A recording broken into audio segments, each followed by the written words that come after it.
Oi, pessoal. Espero que todos estejam bem. Vamos dar continuidade à nossa aula de sistemas digitais. A gente está estudando o capítulo 4 do livro Sistemas Digitais, Princípios e Aplicações. E a gente vai ver agora como utilizar o mapa de Carnot para simplificar circuitos lógicos combinacionais. Então vamos lá. Como sempre, né? A nota de aula foi baseada no livro do Todd, Sistemas Digitais, Princípios e Aplicações. Então, qual que é o objetivo dessa aula, pessoal? É a gente aprender como que a gente utiliza um método que é chamado de método do mapa de Carnot como uma ferramenta para poder simplificar e fazer projeto de circuitos lógicos combinacionais, igual a gente fez nas nossas últimas aulas. Então, vamos lá. O que a gente viu nos circuitos lógicos combinacionais? Que muitas das vezes, as expressões que nós obtemos, elas são expressões grandes, que gastam muitos componentes, e por conta disso, a gente precisa simplificar essas expressões. O objetivo é de tornar o circuito mais simples de entender, mais simples de analisar e também diminuir o custo envolvido na montagem e confecção desse circuito. E nós vimos que nós podemos fazer a simplificação utilizando os teoremas da álgebra booleana. Nós ficamos aí um longo tempo utilizando esses teoremas para poder simplificar as nossas expressões. Só que tem uma outra maneira de simplificar os circuitos lógicos, que é através de uma técnica de mapeamento, que é o que nós vamos aprender na aula de hoje. O que a gente viu quando a gente estava utilizando os teoremas booleanos para poder simplificar os nossos circuitos? Nós fizemos aí alguns exercícios, tanto nas aulas síncronas, quanto nas videoaulas que eu deixei para vocês assistirem. E nesses exercícios, vocês repararam que não é sempre, que é óbvio qual que é o teorema que a gente tem que aplicar para poder produzir o resultado mais simples possível. Além disso, eu tenho certeza que vocês também perceberam pelos exercícios que a gente fez que tem hora que a gente também não sabe falar se a expressão que a gente chegou, ela está na forma mais simples possível ou, dependendo, se a gente tivesse escolhido uma outra forma de agrupar, as nossas expressões, para poder simplificar, se a gente teria chegado numa expressão mais simples. Ou seja, o que a gente viu? Que esse processo de simplificar as expressões, utilizando a simplificação algébrica, os teoremas booleanos, são processos de tentativa e erro. O que a gente vai ver agora, o método do mapa de Carnot, ele é um método que também é utilizado para simplificar uma equação lógica, ou para poder converter uma dada tabela verdade no circuito lógico correspondente. Diferente dos teoremas booleanos, no qual a gente viu que a gente precisa de uma certa habilidade para poder utilizar, o método do mapa de Carnot é um método procedimental. Aí a gente vai ter um procedimento que, se a gente aplicar ele corretamente, a gente vai chegar no resultado correto da expressão simplificada e cuja expressão resultante vai ser a mais simplificada possível. Esse método ele pode ser utilizado para qualquer número de variáveis de entrada, só que a limitação dele, para falar que a utilidade prática dele é apenas até 6 variáveis. Senão, a gente precisa utilizar programas computacionais para poder implementar esse método. A gente vai ver aqui no curso até 4 variáveis de entrada. Ou seja, a gente vai trabalhar com um A, um B, um C e um D. Então, vamos lá. Assim como a gente viu que nós temos diversos formatos para tabelas verdades, nós vamos ter diversos formatos para os mapas de Carnot. E qual que é a diferença entre uma tabela verdade e outra? A diferença que a gente viu é a quantidade de entradas, né?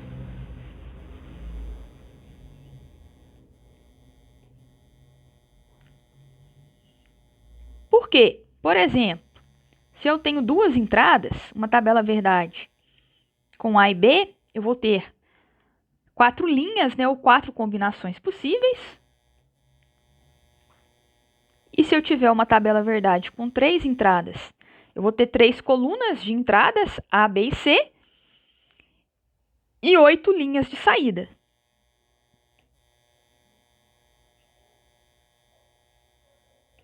E se n for igual a 4, eu vou ter 4 colunas de entrada.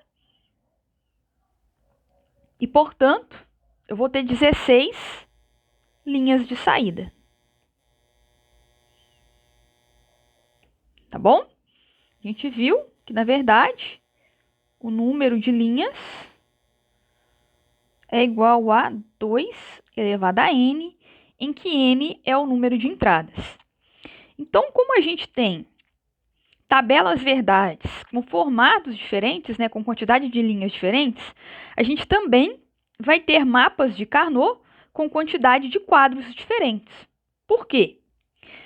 Toda a informação que é passada pela tabela verdade também é fornecida pelo mapa de Carnot, mas em uma estrutura diferente. A gente não vai ter mais uma tabela, a gente vai ter um mapa.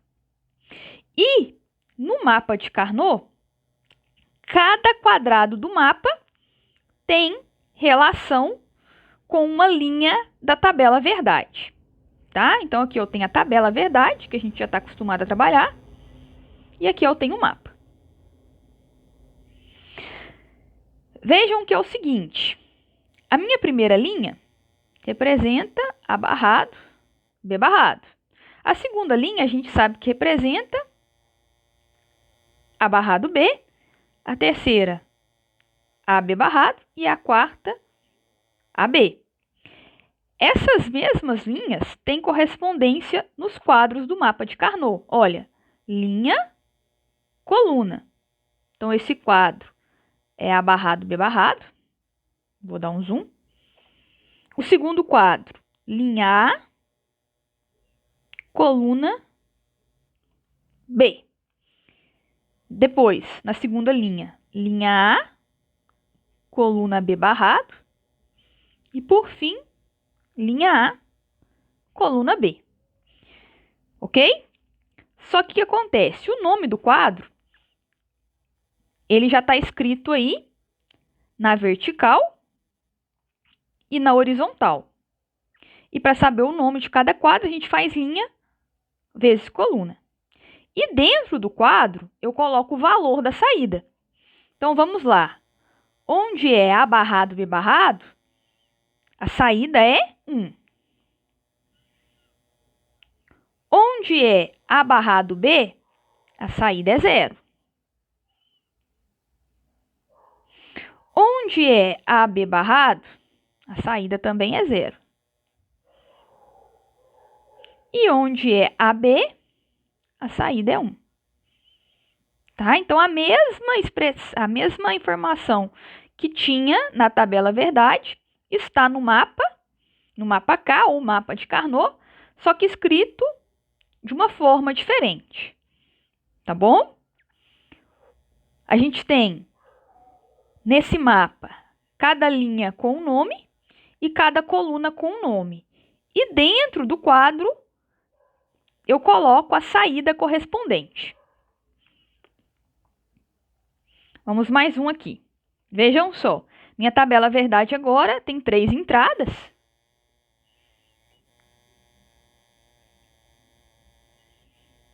E por conta disso, tem 3 saídas. Veja que o meu mapa de Carnot, ele agora tem 8 quadros. Cada um desses quadros corresponde a uma linha da minha tabela verdade. Tá bom? Então, vamos fazer, né? A gente viu que para a tabela verdade, a gente sempre preenche os que tem 1. E o resto eu vou preencher com 0. Então, eu sei que o quadrinho A barrado, B barrado, C barrado, ó, A barrado, B barrado, C barrado, eu preencho com 1.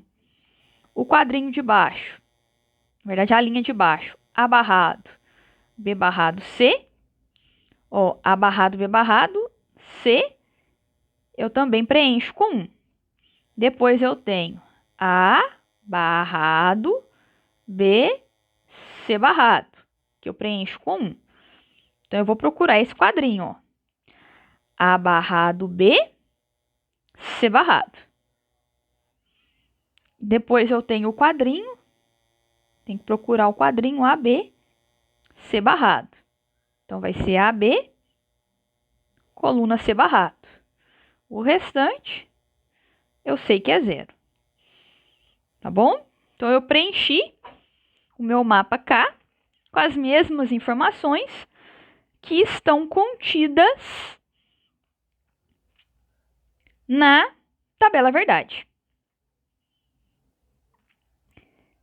Seguinte, qual que é a expressão soma de produtos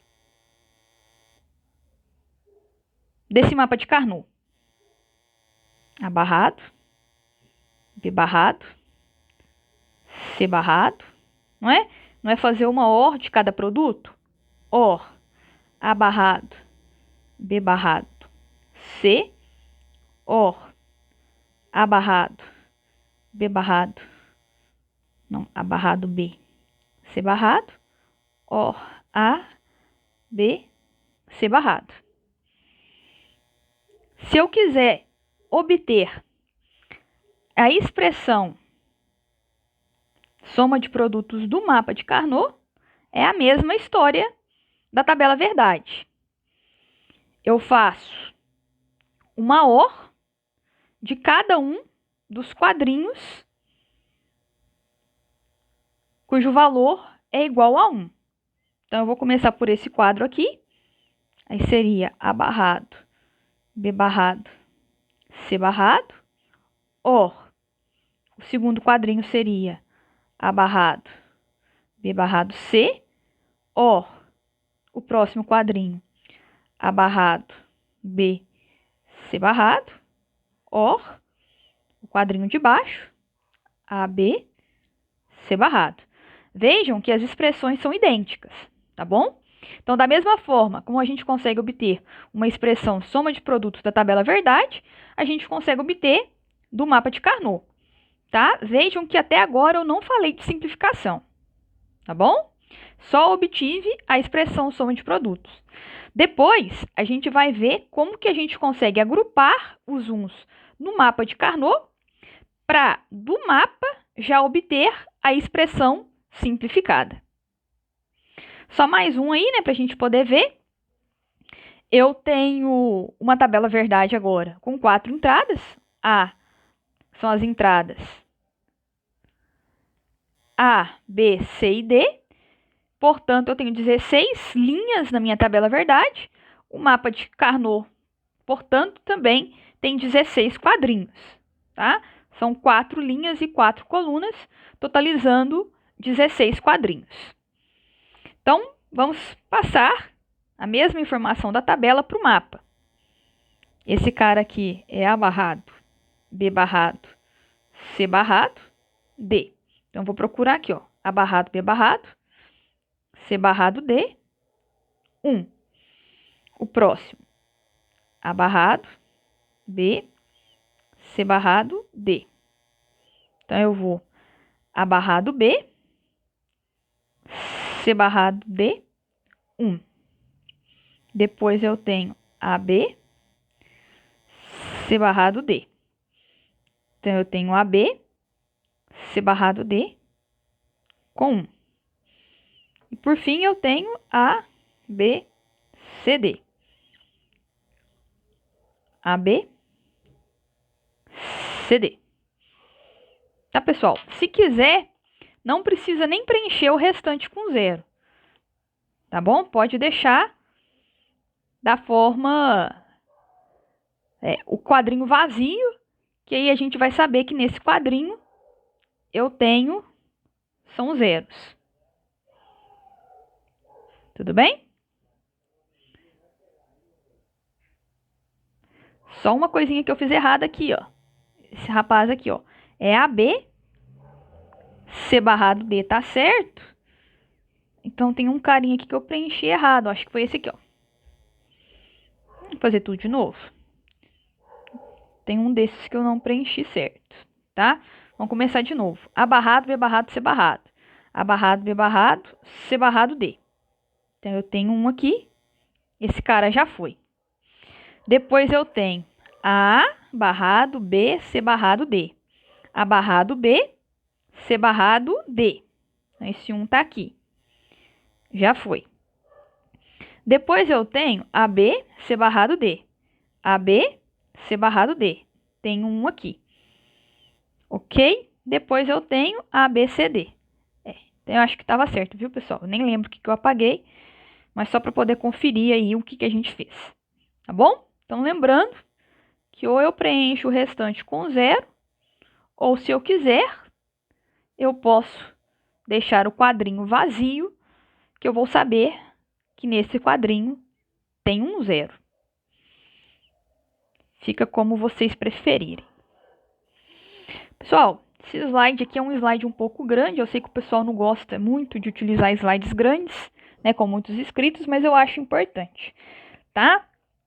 Esse slide, ele faz algumas observações a respeito a como que a gente tem que montar esse mapa de Carnot, tá? Qual que é a primeira observação que ele faz?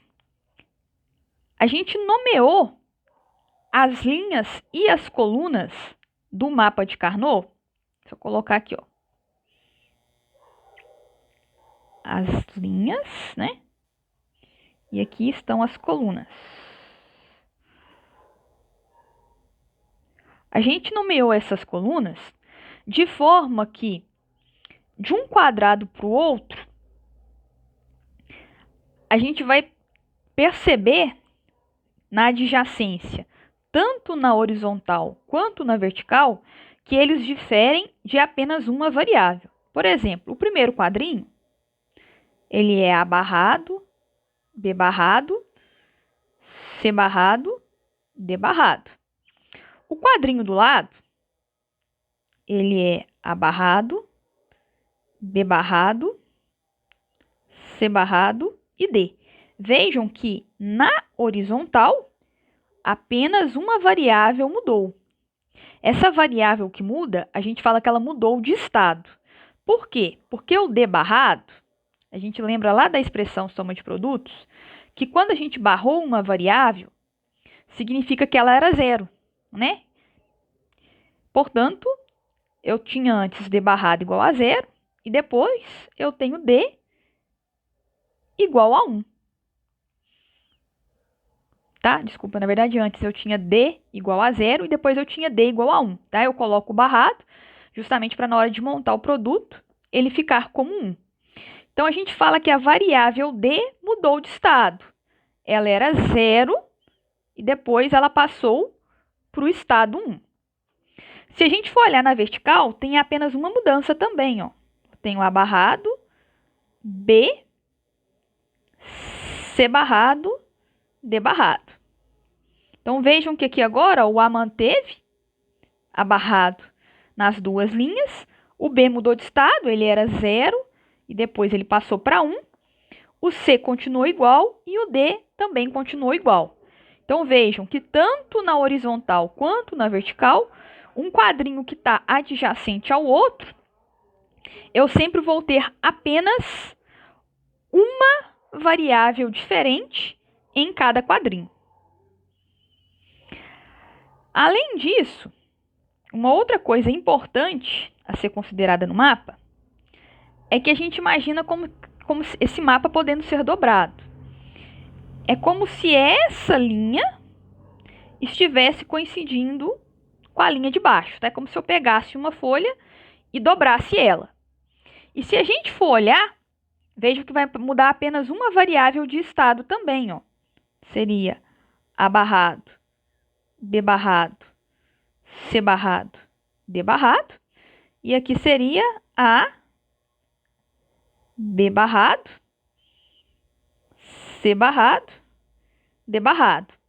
Então, apenas a variável A mudou de estado de uma linha para outra, tá bom? Então, a gente imagina aí com que a linha superior seja adjacente à linha inferior do mapa. Imagina como se o mapa estivesse dobrado. A mesma ideia a gente tem nas laterais, tá? É como se eu pegasse o mapa e dobrasse ele também de forma com que, estou chamando aqui de coluna 1, seja adjacente à coluna 4, tá? E se a gente for olhar, ó, no primeiro quadrinho eu tinha A barrado, B barrado, C barrado, D barrado. No último aí, então, vai ser A barrado, B barrado, C barrado, D. Eu tenho apenas a variável D mudando de estado. Tá bom? A gente, de novo, imagina o quadro de Carnot dobrado. E também temos que imaginá-los próximos uns aos outros, adjacentes uns aos outros. E o que acontece? Para ter essa adjacência, tanto na vertical quanto na vertical, tanto na horizontal quanto na vertical, tendo diferença aí de apenas uma variável, a gente tem que nomear as linhas do mapa de Carnot de cima para baixo, como A barrado, B barrado, A barrado, B, AB, AB barrado. E as colunas como C barrado, D barrado, C barrado, D, CD, C barrado, D. Tá bem? Isso daí precisa ser feito para que a gente tenha essa adjacência entre os quadros com apenas uma variável mudando de um quadro para o outro. Isso é importante no processo de simplificação, tá bem? Então, a gente tem que seguir essa regra para poder montar o nosso mapa. Além disso, a gente já viu, né? Uma vez com que a gente preencha os nossos mapas de Carnot com zeros e uns, a gente consegue obter a expressão soma de produtos para saída, quando a gente faz uma OR dos quadros que contém 1. Tá bom, pessoal? Foi o que a gente fez no slide 8. A gente obteve a expressão soma de produtos, tanto para a tabela verdade, quanto para o mapa de Carnot. Então, vamos lá. A gente vai falar agora de como que a gente faz para poder agrupar os nossos uns. Por quê? Uma vez com que a gente consegue agrupar os uns do mapa de Carnot de forma adequada, a gente vai conseguir simplificar as nossas expressões. Esse processo que a gente tem, né, de agrupar, de combinar os uns de forma adequada, a gente chama de montar agrupamentos. A gente pode formar 3 agrupamentos no mapa de Carnot. A gente pode combinar os nossos uns de 2 a 2, formando pares, de 4 em 4, formando quartetos, e de 8 em 8, formando octetos. E a gente vai ver que, dependendo do agrupamento que a gente faz, a gente consegue eliminar quantidade de variáveis diferentes na hora de obter as nossas expressões. Se for par, eu elimino uma variável. Se for um quarteto, eu consigo eliminar 2 variáveis. E se for um octeto, eu consigo eliminar 3 variáveis dos meus produtos. Tá bom? Então, o que a gente vai fazer agora é como formar esses agrupamentos e como utilizá-los para simplificar as expressões. Então, vamos lá. O primeiro agrupamento que a gente vai falar é dos pares, que é quando eu agrupo 2 uns de cada vez. A primeira coisa que a gente tem que ter ideia é quando a gente agrupa um par de uns que estão adjacentes, a gente vai eliminar uma variável no nosso produto. Qual variável que a gente vai eliminar? A variável que vai aparecer nas formas complementadas e não complementadas no meu agrupamento. Como assim? Eu tenho aqui o exemplo A e o B. Vamos começar pelo A. Se fosse para fazer um produto para cada quadrinho, né? Na verdade, o que a gente teria? Que esse quadrinho aqui seria A barrado B, C barrado. E o quadrinho de baixo seria A, B, C barrado. Só que o que acontece? Como esses uns eles estão adjacentes, ao invés de eu fazer dois produtos, um para cada um, eu vou considerar eles juntos. Tá? Vejam que eles estão juntos na mesma coluna. E quando eu olho nas linhas, eu tenho que agrupar apenas a parte que está igual. A parte que está diferente, eu elimino ela da minha expressão. Quem está diferente é justamente quem está aparecendo de forma complementada, né? Barrada, está aparecendo um A barrado e o A sem barrar. Então, o A vai ser eliminado da minha expressão, de forma com que vai sobrar apenas B, C barrado no meu produto, tá bom? É como se eu tivesse na linha apenas o B, porque foi a única variável que não mudou de estado, e a coluna continua sendo C barrado. Ao invés de eu fazer dois produtos, eu fiz apenas um, mantendo a parte que era igual dos dois. Vamos lá para o próximo. A mesma ideia. Eu vou fazer aqui um agrupamento. E vejam só. Esse agrupamento está na linha AB. Então, o AB tem que manter. Na verdade, na linha A barrado B. E na coluna? Está na coluna C barrado e na coluna C. A variável apareceu barrada e não barrada. Ela tem que ser eliminada. Então, não aparece na minha expressão final. A expressão simplificada seria apenas A barrado B. Ó, se a gente for considerar a adjacência nas linhas inferior e superior, eu posso formar um agrupamento também, de forma com que, se eu for olhar nas linhas, né, eu tenho A barrado e A, então o A é eliminado e vai sobrar apenas o B barrado na coluna C barrado. No próximo agrupamento, vejam que agora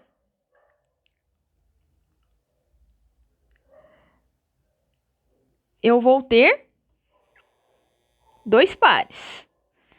Esse par aqui, que quando eu for formar esse agrupamento, o que eu tenho na linha? Vou aumentar um pouquinho aqui o zoom. A barrado, B barrado. E agora, o que eu tenho na coluna? O C manteve e o D mudou de estado. Então, sobrou apenas o C.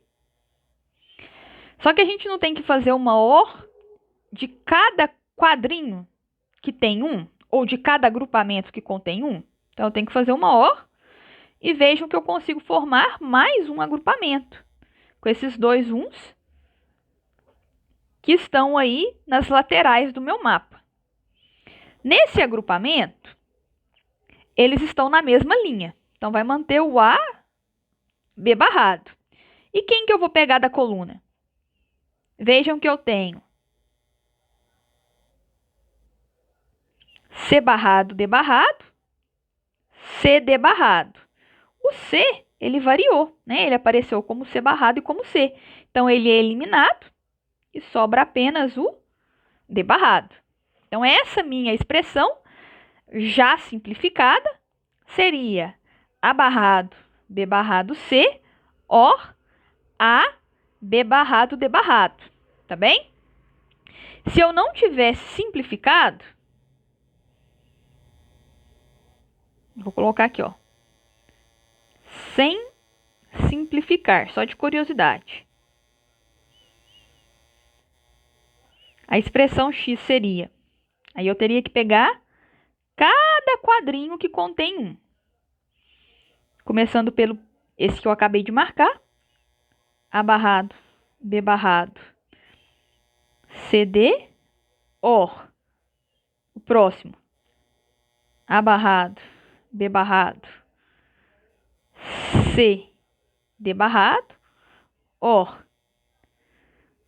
A, B barrado, C barrado, D barrado, OR. O próximo, né? Pegar a linha e coluna. Tá na linha AB barrado, na coluna CD barrado.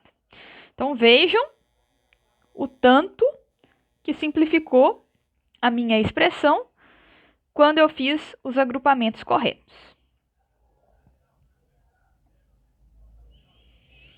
Então, vamos lá. Vamos falar agora dos quartetos. Quando eu faço um quarteto, eu consigo eliminar duas variáveis. Quais variáveis? Aquelas que vão mudar de estado no meu agrupamento. Aquelas são as variáveis que vão aparecer hora barrada e hora não barrada dentro do meu agrupamento. Tá bom? Então, vamos aqui. A gente tem aqui 3 exemplos. A, B e C. No A, veja que eu fiz um agrupamento na coluna C. Nas linhas, veja que da primeira para a segunda, eu tenho o B mudando de estado. Então, ele é eliminado. E da segunda para a terceira, eu tenho o A mudando de estado. Era A barrado e depois A. Então, ele também é eliminado. De forma que vai sobrar apenas C na minha expressão. No próximo, né, na letra B, vejam que eu formei aqui um agrupamento que está nas linhas.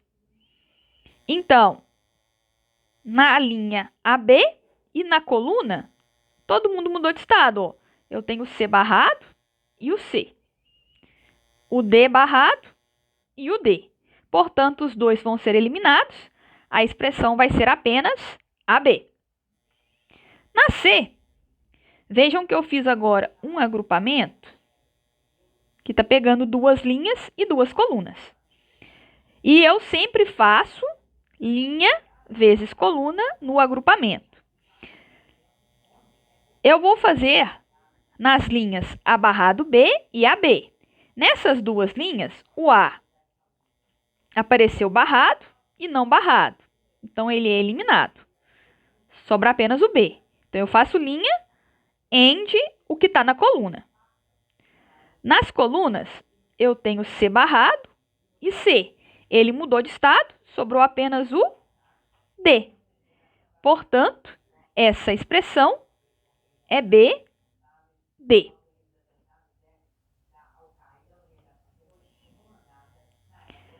Esses agrupamentos, pessoal, eles também podem ficar nas extremidades, conforme a gente já viu anteriormente. Então, vamos mais 2 exemplos aqui.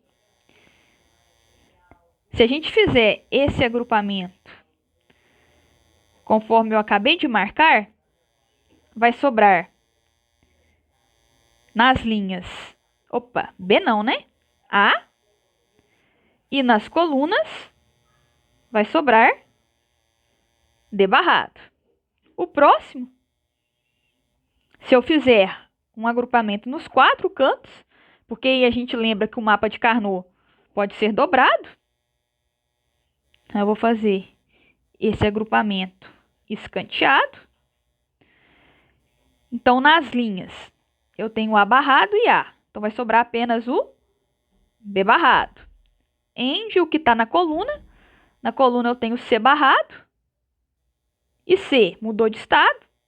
Tenho D barrado e D. Então, é o D barrado que entra na minha expressão. Portanto, essa expressão é B, D barrado.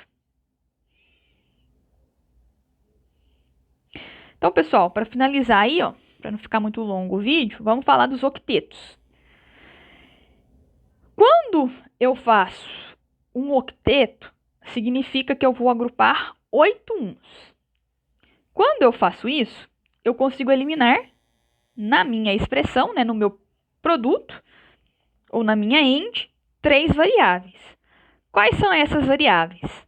São as variáveis que vão aparecer de forma barrada e não barrada dentro do agrupamento. Então, eu fiz esse primeiro octeto aí, ó.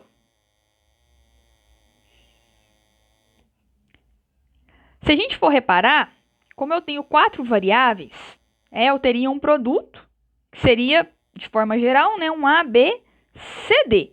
Se eu for eliminar 3, eu sei que vai sobrar apenas uma única variável. Qual variável? A que não muda de estado dentro do agrupamento. Portanto, nesse meu agrupamento, ó, o A mudou de estado, sobrou apenas o B. Porque se eu for olhar nas colunas, tanto o C quanto o D estão mudando de estado. Vamos fazer a B? Na B, esse meu agrupamento agora ele está pegando 2 linhas e desculpa, 4 linhas e 2 colunas. Nas linhas, tanto o A quanto o B mudam de estado. Então, eles vão ser eliminados. E nas colunas, o C apareceu barrado e barrado nas 2 colunas. Então, ele vai ser um único representante, né? Aí, no nosso agrupamento, já que o D mudou de estado. A gente pode fazer os octetos também, considerando as adjacências superior e inferior. Nesse caso, a expressão x, né? Nas colunas, elimina todo mundo, tanto o C quanto o D. E nas linhas, o A mudou de estado, sobra apenas o B barrado. No próximo, a gente está fazendo um agrupamento considerando as adjacências laterais. Nas linhas, todo mundo muda de estado, tanto o A quanto o B. E na coluna vai sobrar apenas o D barrado. Porque o C apareceu como C barrado. C, ele mudou de estado, ele deve ser eliminado da nossa expressão. Então, pessoal, a ideia é essa, tá? É montar agrupamentos e utilizar esses agrupamentos para poder eliminar variáveis, tá bom? Vou resolver 2 exemplos aqui que misturam, porque todos os exemplos que a gente viu tinha ou só par, ou só quarteto, ou só octeto. Esses exemplos aqui, eles são mais gerais, tá? Tem diversos agrupamentos. Então, vamos lá. Na letra A, o que eu posso fazer, né? Vamos dar uma olhadinha aqui. Eu sempre tenho que fazer o maior agrupamento possível. E fazer menos agrupamentos. Eu não posso fazer agrupamentos desnecessários. Então, esse daqui, o que eu sei que dá para eu fazer? Já sei o que eu posso fazer aqui, ó. Eu posso fazer um quarteto, que seria esse cara. Aí ficaria A barrado nas linhas e nas colunas, C barrado. Só que agora, vejam que está sobrando alguns uns aí. Eu posso juntar esses aqui, ó. Esse com esse daqui. Né? Faço uma OR. Esse outro agrupamento. Nas linhas sobra o B barrado. E nas colunas sobra o C. Só que vejam que está sobrando esse rapaz aqui, ó. Eu posso deixá-lo sozinho. Mas eu posso agrupá-lo também, né? Com um que está adjacente, viu, pessoal? Eu posso fazer isso, tá bem? Eu posso fazer desde que eu não crie agrupamentos desnecessários. Porque aí, no caso, eu teria um agrupamento que nas linhas é A e nas colunas é C, D barrado, tá bom? Então, no final, essa seria a minha expressão. Eu falei que eu posso agrupar um mesmo mais de uma vez se for necessário. Por exemplo, não tem sentido eu criar esse agrupamento de rosa. Por quê? Porque os 2 uns que eu utilizei para fazer o agrupamento já tinham sido utilizados. Tá bom? Então, nesse caso, seria um agrupamento desnecessário e a gente não faz agrupamentos desnecessários. Vamos fazer a letra B, então. Qual seria a expressão? Vamos ver o que dá para fazer aí. De cara, eu sei que eu tenho aqui um agrupamento que eu acabei de fazer em rosa. vai ser, então, nas linhas vai sobrar o B barrado e nas colunas vai sobrar o C. Or, tem mais um monte de um aí para agrupar. Vejam só, tem um cara aqui e um cara aqui. Só que se eu for olhar, eu posso aproveitar os que estão no canto, porque é melhor fazer um quarteto do que fazer um par. Então, eu vou agrupar os 4 uns que estão nas laterais. Vai ficar B barrado, D barrado. Vejam que sobrou um fiotinho de Jesus aqui, ó. Até vou colocar uma cor mais bonitinha para ele, colocar esse laranja, ó. Sobrou esse fiote aqui e esse outro cara aqui do lado de cá. A princípio, a gente pode pensar em fazer um par desse cara com esse cara aqui. Mas, de novo, se eu repetir os uns, para mim vai ser melhor, porque eu consigo eliminar mais variáveis. Então, eu vou fazer isso aqui, ó.